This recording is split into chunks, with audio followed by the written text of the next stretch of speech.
Esse segundo domingo, o Natal, ele traz uma reflexão muito interessante. Ele traz uma retrospectiva da história do Natal. Ele nos faz olhar novamente para a história do Natal. Por quê? Quando nós celebramos o Natal, nós ficamos naquela empolgação de ver ali a história do nascimento de Jesus. No domingo seguinte ao Natal, a gente já vê Jesus um pouco mais crescido, né? Já até respondendo quando ele se perde dos pais lá no templo. E aí agora a gente volta para olhar com mais tranquilidade e refletir sobre o que significa o mistério da encarnação. O que significa o nascimento de Jesus realmente para nós. E também a gente pode se debruçar um pouco em algumas coisas que passam batidas.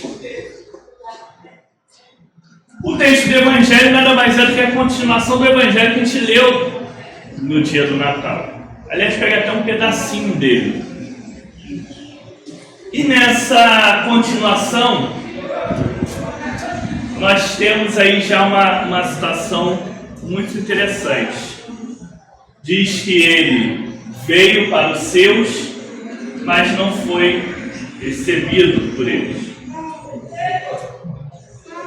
Quando a gente vai falar em questão de aceitar Jesus, né, nas nossas vidas, muitas vezes a gente esquece que aceitar Jesus, que é viver de forma a estar aberto ao trabalho dele em nossa vida, é viver, buscar viver dentro das nossas limitações, claro, da forma mais agradável a ele, da forma mais próxima do que é o plano de Deus para a nossa vida, para a vida dos seres humanos.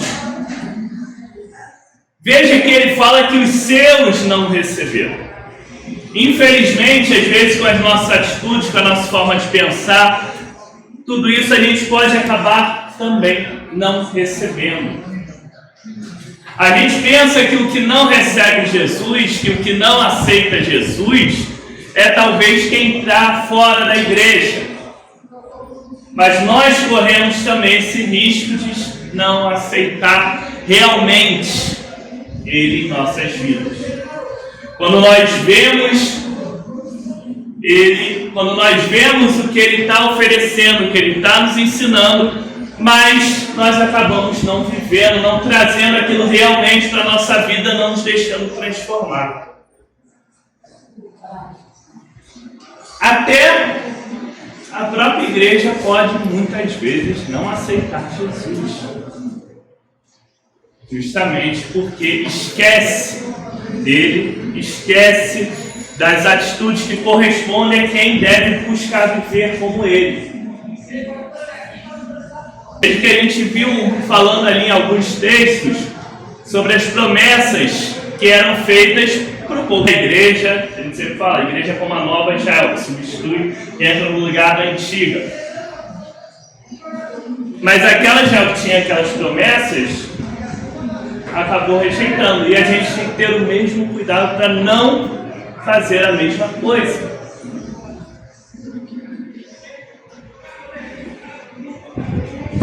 Agora indo para um lado mais amplo, também mais abstrato. Quando a gente vê também no texto do Evangelho ali falando que João, né, fala que ele veio anunciar, veio preparar, né, que ele veio depois, mas ele já existia antes. Né? Jesus já existia antes mesmo de João nascer, lá junto a Deus. Um título antigo, que às vezes também atribuem a Jesus, é de sabedoria de Deus. É por isso que o texto do Antigo Testamento, de hoje, lá em Eclesiástico, vai falar justamente da sabedoria que já estava com Deus. Né? E aí ele fala também, é bem interessante, no finalzinho do texto, fala sobre Deus montar a sua tenda, né, junto. E a gente lembra que nosso bispo fala isso todo Natal, né? Ele adora lembrar essa questão. E no grego também, quando a gente vai ler Essa história do nascimento de Jesus fala que armou a tenda, né? Armou a tenda entre nós, né? Veio habitar conosco, veio armar a tenda conosco.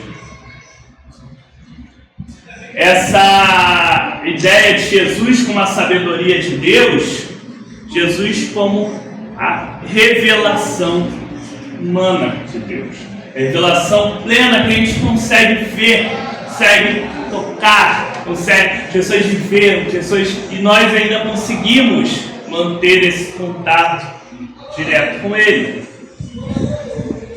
Essa ideia da revelação de Deus, né? E aí o apóstolo vai falar um pouco disso, né? Que quem viu a Deus senão o Filho unigênito, que é Jesus. E Ele revela para nós. É até por isso que é interessante que algumas tradições, quando gostam de pintar, retratar, né? Jesus, retratar Deus, tem algumas que fazem o hábito de fazer 2 Jesuses.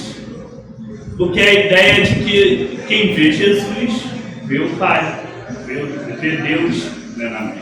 Ele é a revelação de Deus. A gente não tem como pintar, como retratar Deus.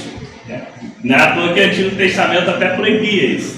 A gente não tem pintura, a gente não vê, a gente não sabe como é que é. Mas através de Jesus a gente consegue ver a plenitude de Deus. Em Jesus a gente tem a plenitude de Deus.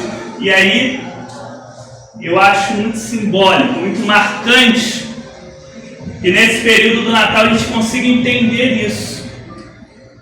A gente consiga ver o mistério da encarnação como Deus se importando com cada um de nós. Porque é para isso que há a encarnação de Jesus. Para que nós consigamos estar mais próximos de Deus, consigamos o ver, consigamos viver, consigamos ter Ele como um dos nossos, como alguém que sofre conosco, que sofre dores, que sofre problemas, sofre dificuldades e que ainda assim nos mostra o caminho. Essa revelação da encarnação, esse propósito de Deus nos amar cada um de nós tão profundamente ao ponto, né, de querer a encarnação e na situação não das melhores, né, e como foi falado no próprio Evangelho, que não foi bem recebido. E a história de Jesus a gente vai ver muitas e muitas vezes isso. Já começa quando Maria está grávida, que não tinha local para eles se hospedarem, né? E daí aí tem um rei louco querendo matar as crianças, e vai indo, né? Uma história atrás da outra nesse mesmo sentido, até culminar lá na crucificação. Ou seja, são vários cenários dos piores possíveis, mas que Deus aceita e abraça por amor a nós. Porque Ele é diferente de Deus falar assim, não, vai lá que vai dar tudo certo. Não, vai lá que eu também estou aqui junto, estou sentindo, estou sofrendo junto contigo, estou passando o mesmo perrengue, estou também vivendo de forma, inclusive, sofrendo a ingratidão, né? Querendo dar tudo àquelas pessoas, mas não sendo recebido, não sendo aceito. Esse mistério da encarnação, e por isso eu gosto muito para o tempo do Natal, desse hino que a gente cantou para aclamar o Evangelho, né? Que ele fala justamente disso, né? Ele repete ali exaustivamente, né? Deus nos amou, Deus enviou, Deus nos amou, e vai repetindo. Essa é a grande mensagem, a grande sacada que a gente deve lembrar para a encarnação.